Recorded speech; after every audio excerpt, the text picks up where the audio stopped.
Welcome to the Betting Pros PGA podcast. I'm Pat Fitzmaurice here with Bo McBrayer.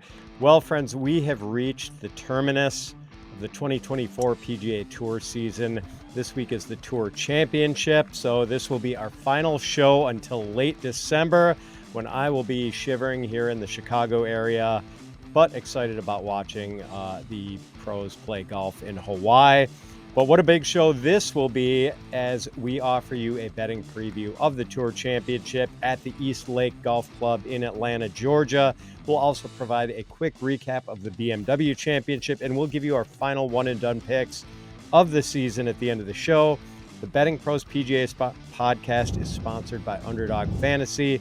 Underdog is the place to go for best ball fantasy football contests, but you might not have known that Underdog has golf contests too. Visit UnderdogFantasy.com or go to the App Store to find Underdog. And don't forget to register with the promo code BPGolf to claim your special pick and to get a first-time deposit offer of up to $250 in bonus cash. More on Underdog and its golf contest a little bit later. Keegan Bradley wins the BMW Championship. Team USA's new Ryder Cup captain finished 12 under par at Castle Pines Golf Club in Colorado. Castle Pines really showed its teeth during this event. Bradley finished one shot ahead of Ludwig Åberg, Sam Burns, and Adam Scott, but it wasn't quite the squeaker the final margin of victory would suggest. Bradley had a two-shot lead going into the final hole and played the 18th in sort of a cautious way, missed a 4-foot par putt at the end, but Bradley still hoisted the trophy and earned himself $3.6 million for the win. Bradley shot an even par 72 in the final round. Adam Scott got off to a blistering start and was sitting at 13 under par after the first two rounds, then closed with a 74 and a 72. Ludwig Åberg had a great chance to win this one, but he made a costly bogey Sunday on the par 5 14th hole. He crushed a 430-yard drive that seemed like it rolled for about 5 minutes, Bo. And only had 221 yards left into the 665-yard par 5 or whatever it was. And he had a rare gaffe. He just dumped his approach shot right in the middle of a pond at the left. Like he just missed. It was weird. He posed after the shot, Bo, and looked like he liked it, and it went right into the middle of this pond. I mean, he clearly mishit it. That shot, I think, will haunt him for a while. Sam Burns shot a final day 65 to get himself into the hunt, but he had kind of a long way to go. I love the way Castle Pines played in this one. It was tough but fair. 20 players in the 50-man field finished even par or over par. It was by no means a birdie fest. And, Bo, I was really happy for Keegan Bradley. I mean, he was a very non-traditional Ryder Cup captain's pick in that he's only 38 and still very competitive on the PGA Tour. So if Bradley is going to lead a team of his peers, a team made up of some of the very best players in the world, I think it's pretty important for him to have credibility as a player. And winning a tournament of this magnitude certainly burnishes his credibility. Bo, your thoughts on Keegan's victory and the BMW Championship? It was a grinded out type tournament, and I was surprised that the scoring was so favorable or so unfavorable to this field. I thought it was going to be more of a birdie fest, but I guess I overestimated their ability to do math because distance control on approach was very hit or miss. I think that it was too much to do all those calculations on every shot. These guys were not prepared for that. You saw every player in the field, including Scottie Scheffler, miss his number by more than a club. You saw guys come up 20 yards short. You saw guys fly the green in through the air. It was crazy because this golf course had a lot of elevation change. It was an average of 6,300 yards, but the top of the golf course was at 6,800 feet, and then there was parts of the golf course that was down below 6,200 feet. So the math was a tough one for those guys. Distance control was all over the place. And so, yeah, there were birdies out there, but there were a lot of big numbers, a lot of double bogeys, triple bogeys out there. The golf course was gorgeous. It made for great television. And Keegan Bradley, man, what a grinder. And I actually want to see him qualify for the President's Cup team by playing his way in, and he still hasn't ruled out that he might call on himself to play for the next Ryder Cup team as the player captain himself. That would be a sight to see, especially after they were embarrassed as Team USA last Ryder Cup in Europe. So we'll see what happens at Whistling Straits or Bethpage Black. Bethpage Black is the next one. I think the Northeast influence, it's gonna be heavily in favor of. I mean, they were chanting USA all week for Keegan, and he's a guy my age. I really liked watching him. Fiery guys play like that, show emotion. It's his 7th PGA Tour win. It looked like it was his first one. He was fired up. I was fired up. I didn't even bet on him, and I was still fired up for Keegan Bradley. Yeah, it was a pretty cool win for him, and it would be interesting to see him actually being a playing captain. I think for him to do that, he's going to have to get there on points, yeah. I feel like. I don't think he can anoint himself a captain's pick and take a slot like that. After he was slighted last time, I wouldn't blame him. Yeah, that's true. That's true. They do owe him one. All right, we will get to the Tour Championship in just a moment. But first, our friends at Underdog Fantasy are letting you make picks on your favorite golfers all season long. Just pick higher or lower on selected stats for 2 to 5 golfers, and you can win up to 20 times your money in a single day. You can also make rivals picks, choosing, for example, which of 2 golfers will shoot a better score in a round. Golf picks can be combined with player stats from other sports too. Go sign up at Underdog Fantasy with the promo code BPGolf to claim your special pick and to get a first-time deposit offer up to $250 in bonus cash. Now, the PGA Tour season and the FedEx Cup playoffs conclude this week with the Tour Championship at the East Lake Club in Atlanta. There are only 30 players in the field, and this will be a no-cut event. Yes, the title of FedEx Cup champion is a nice incentive, but probably not quite as nice an incentive as the $25 million check that's going to go to the winner. It's a big one. It's a big one. This one. Yeah, that's a big one. And it also comes with a 5-year PGA Tour exemption. So the Tour Championship purse is so enormous that even the last place finisher will get $550,000. A lucrative tournament indeed. The Tour Championship uses a unique starting strokes system that rewards players based on the number of FedEx Cup points they've accumulated so far this season. FedEx Cup points leader Scottie Scheffler will start at 10 under par. Number 2 player Xander Schauffele will be at -8. Number 3 Hideki Matsuyama will be -7. Number 4 Keegan Bradley at -6. And number 5 Ludwig Åberg at -5. The rest of the field is sorted into groups of 5, with groups starting at -4, -3, -2, and -1, and even par. And bear in mind that the betting odds for the Tour Championship take the starting stroke system into account.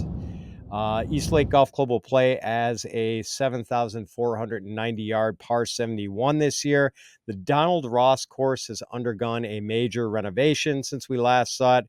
They put in a different type of zoysia grass fairways, which means more run out on drives. They've redesigned some of the green complexes and put in a different type of Bermuda grass in the greens. They've added new fairway bunkers. And although the length of the course has not really changed significantly, the consensus seems to be that the changes will reduce the advantage that the Bombers used to have at East Lake and require more shot shaping. So the fairways at East Lake are narrow. The Bermuda rough is penal. The greens are small. It's a stern test of golf, but there are birdies to be had here. Victor Hovland's the defending champ. He was 19 under par last year, and couple that with his 8 under par head start. That gave him a score of -27 and a 5-shot winner over Xander Schauffele. Rory Mcllroy won the Tour Championship in 2022. He was 17 under par for his 4 rounds, finished -21 with the -4 head start. 1 stroke ahead of Scottie Scheffler and Sungjae Im. And Patrick Cantlay won this event in 2021. He was 11 under par and took advantage of a 10-shot head start. Cantlay finished -21, 1 shot better than Jon Rahm. The weather forecast for the tournament, it's going to be hot in Atlanta all week. Not surprising for Atlanta in August. Daily highs will be in the low to mid 90s. Winds are expected to be light all week. chances of passing storms every day, but it seems unlikely that any of the rounds will be washouts. Bo, your thoughts on the East Lake Golf Club and what it's going to take to do well there this week? I think it's a more of a fair test of golf this time around after the remodeling. I don't think the yardage change is going to make any difference because it did add another stroke to the par on the card. So I think that's a wash. The Zoysia fairway renovation, meaning more rollout, does mean that the players will have to shape their shots better off the tee. It will put more of an importance on good drives gained and fairway accuracy. Finding the fairway will be more important than ever before at East Lake. And that means that it's almost more predictable to pick who's going to do well here, because there are a lot of these guys in this final 30 who struggle to find fairways, plain and simple. And if you combine that with poor scrambling, which is going to come into play with new runoffs on these very fast, very tiny, very undulating Bermuda greens, it's going to be pretty tough out there. I think that you're going to see some guys really struggle, and you're going to see some guys who just have a knack for this place.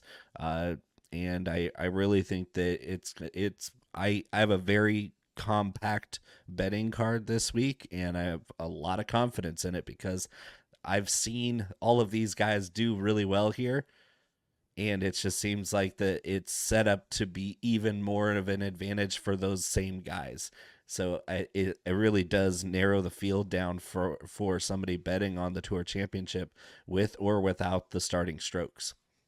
I'm eager to hear about your compact betting card that you have so much confidence in, Bo, because I do not have a lot of confidence in my card. I don't know. We'll see. I've got some thoughts on that. Now, if you want a chance to score a signed Amari Cooper jersey for free, courtesy of our friends at pristineauction.com, all you need to do is head to bettingpros.com/contest, complete the form, and either download the Betting Pros app, leave a review for the Betting Pros podcast, or subscribe to our social media channels at Betting Pros on X and TikTok, and at Betting Pros NFL on Instagram. The more actions you complete, the more entries you receive. We'll be announcing a winner right here on the channel, so turn on those notifications to be alerted when new episodes are up and to claim your prize. All right, Bo, let's get to the odds for the Tour Championship, all of which are courtesy of DraftKings as of Monday afternoon. And once again, a reminder that the betting odds for the Tour Championship do take the starting stroke system into account, which is why Scottie Scheffler is the favorite at plus 110. We've been seeing short odds for Scottie all season. Well, these are really short, but starting at 10 under par, you can understand why. He's followed by Xander Schauffele at plus 230, Hideki Matsuyama at plus 1200, Rory Mcllroy at plus 1600, Ludwig Oberg at plus 1800, Collin Morikawa at plus 2800, Keegan Bradley and Patrick Cantlay at plus 3500, Wyndham Clark and Sam Burns at plus 4,000, Victor Hovland at plus 7,000, Tony Finau plus 8,000, Adam Scott plus 9,000, and Sung J M plus 10,000. Bo, how are we playing this one? Is Scottie a value at close to even money? Do we like Xander at plus 230? And is there anyone you're willing to consider betting for an outright win when you factor in Scheffler's big head start? So Xander is my pick here. He has owned this golf course. He put up a ridiculously low score here in 2017 in his first appearance at the Tour Championship.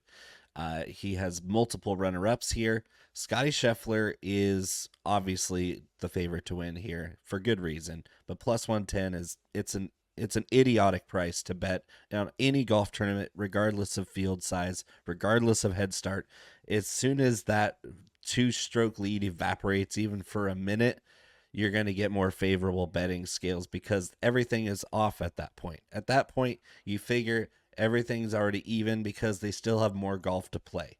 And as long as he doesn't have that same lead or more, you're going to want to wait and see on Scottie Scheffler. The plus 110 is sucker bet city. That's wait for live betting opportunities, even more than we have in the past, to great success. Xander Schauffele fits this golf course much better than Scottie Scheffler.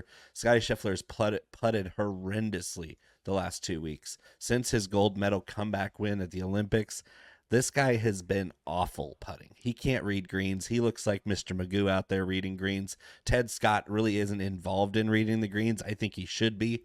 Xander Schauffele is the all-around best player in this field, best fit for this golf course, and at plus 230 with only a 2 strokes to make up, I think that's a way smarter bet. And I'm also going to be throwing a plus 500 bet on gross Xander Schauffele without the starting strokes where I can find it, because he is Mr. East Lake. He is. He is, I believe, the all-time leader here in strokes gained, and he's never finished worse than 7th at East Seems Lake. good. Seems good. I didn't answer your question on anybody else that I would bet with the starting strokes. The answer is Wyndham Clark at plus 4,000. He's starting at 4 under par, and he's another guy with great experience here. He's done well here. Wyndham Clark is blazing hot right now. I think that if there's a guy who can come from back in the pack, 6 shots behind Scottie Scheffler to start this tournament, if there's anybody who can do it, I think it's Wyndham Clark. And if you're interested in betting without the starting strokes, he's at plus 2,500 to be the gross low score for 72 holes at the Tour Championship. That's a really good number for a guy who has shown great experience here. Yeah, if someone's going to come from that far back, they would have to get hot with the putter. Wyndham Clark can certainly get hot with the putter. I'm just thinking they'd back also to that. need some help from the guys in front of them. That's kind of what happens. Yes. We haven't seen any. There's only been one winner that came from double-digit odds in the last 8 years, and that was Schauffele in 2017. Yeah, and I wouldn't put it against Scottie to regain the putting touch that he had earlier in the season, but he did look bad last week in his 33rd place finish at the BMW. I don't even think it's his stroke. I think his stroke is fine. I just don't think he knows where the putt's going, and it seems like his lines are off, his speed is off. His stroke looks fine. I really worry that these greens being fast Bermuda with lots of undulation, lots of tricky runoffs, I think he's going to continue to struggle. The worry isn't with anything else, because we know that what he can do finding fairways and hitting it close on approach. He's the best there is at that. Now, in a course that demands precision ball striking, Hideki Matsuyama has some appeal at plus 1,200, especially being in such good form lately. The bronze medal at the Olympics, the victory at the FedEx St. Jude Championship 2 weeks ago. But he did just withdraw from the BMW with some sort of back issue. Maybe it was just precautionary, but man, I don't know if I can invest in someone who's starting 3 shots back and just had to withdraw from a tournament with a back issue. Doesn't seem appealing. No, it doesn't, because that's a really big business decision, knowing that he probably wasn't going to fall out of that number 3 spot regardless of what he did. Even if he finished the tournament, he was probably going to start in the 3rd place position here at East Lake. And so he made a business decision. He's like, I'm starting the weekend, and I'm not going to finish. I'm just going to quit and pack up my stuff and head to Atlanta early. I think it's a very questionable move for Hideki. He's done this multiple times in the past to us. I don't trust him at all. I don't think he cares if he wins the Tour Championship. I think he's just motivated by playing well, and even then, when he shot 63 to win earlier this season, he thought he played like crap. So he's a wild card. Obviously, he's playing really well right now, but maybe he doesn't even feel that way. I question his motivation even at the end of the season with tens of millions of dollars on the line. I don't think he's motivated by that. So I won't be touching Hideki Matsuyama this week. Now, could Rory McIlroy go nuclear and pay off on a 16-1 outright wager? I think he's capable of it, but his recent form has been pretty inconsistent ever since he let the U.S. Open slip away at Valhalla. Yeah, and his off the tee advantage is non-existent here. So yeah, you have no power here. It's just like on Lord of the Rings. Yeah, I think Rory could very well do it. He can get as hot as anybody. I just don't think that's going to happen. Yeah, Collin Morikawa starts 6 shots behind Scheffler. He's finished out of the top 15 in his last 4 events. I don't think he can putt well enough to catch the leaders here. So Keegan, only 4 shots back coming off the big win, but do we expect Lightning to strike twice with the guy who's only got 2 top 10s this season? Probably not. But I mean, Yeah. it would be a great story. I would love to see it. I'm just not going to bet that way. And then let's look at 2 of the guys who are 6 shots back. Patrick Cantlay, he's finished top 15 in 4 of his last 5 events. He's finished no worse than 7th in this event in each of his last 3 trips. But, has he shown us the form where we think he could possibly get hot enough to catch the leaders? Maybe, but that plus 3,500, it just seems way too short for where he's starting and for his Yes. recent form. I would like him closer to 45 to 50 to 1, but 35 to 1, unbelievably short for he has virtually no chance to win this thing. So no, absolutely not. That's a weird number to see on Patrick Cantlay from his pretty poor form all season by his standards at least. Yeah. Now you mentioned how red hot Wyndham Clark was, Bo. There's another guy who's pretty red hot, and you were sort of on him last week a little bit. Sam Burns Yeah. fires that final round 65, has finished top 5 in each of the first 2 legs of the FedEx Cup playoffs, and was 4th at East Lake last year. He bolstered my lead in the in the one and done. I Yes, love he to see it. did. Yes, he did. Yeah, he's playing great. He fits this golf course coming in at 40 to 1. It's a little iffy. He ranks out in the top third of my model. It's a good player, a good play. I think I'd more be interested in playing the gross market with him because I don't think he can come back and beat Scottie or Xander, but I do think that he's hot enough to win the 72 hole gross low score. That would be an interesting bet for sure. I'm not there quite yet. I'm more on like Xander and Wyndham and even Victor Hovland as a gross only play coming from way back in the pack. I just think I'm more interested in playing the hot golfer without the starting strokes considered. Now, I might as well go through the rest of the odds since it is such a small field. Tommy Fleetwood and Russell Henley are 110 to 1, Shane Lowry 120 to 1, Sahith Theegala 150 to 1, Ben On 200 to 1, Robert McIntyre, Billy Horschel, and Akshay Bhatia are 250 to 1, Justin Thomas 300 to 1, Sepp Straka 500 to 1, Taylor Pendrith 600 to 1, Tom Hoagie and Christiaan Bezuidenhout 700 to 1, Chris Kirk 1,000 to 1, and Matthew Pavon 1,500 to 1. Are you betting any of these guys, Bo? I'm only betting Christiaan Bezuidenhout in the gross market at plus 5,500. That's a much more manageable number. He rates out really well here. He's an accurate player. He's got a great short game. I think he's got a decent chance to make some noise without the starting strokes at plus 5,500. That's a solid bet. The rest of these guys, I just don't. I mean, they barely qualified for this thing in the first place. They're not playing overly well. So I'm not really interested in going too deep here because, I mean, the cream of the crop is really in the top 15 overall. It is. And, I'm not going to bet Billy Horschel to win, Bo, but he does have 3 top 10s in his last 4 events.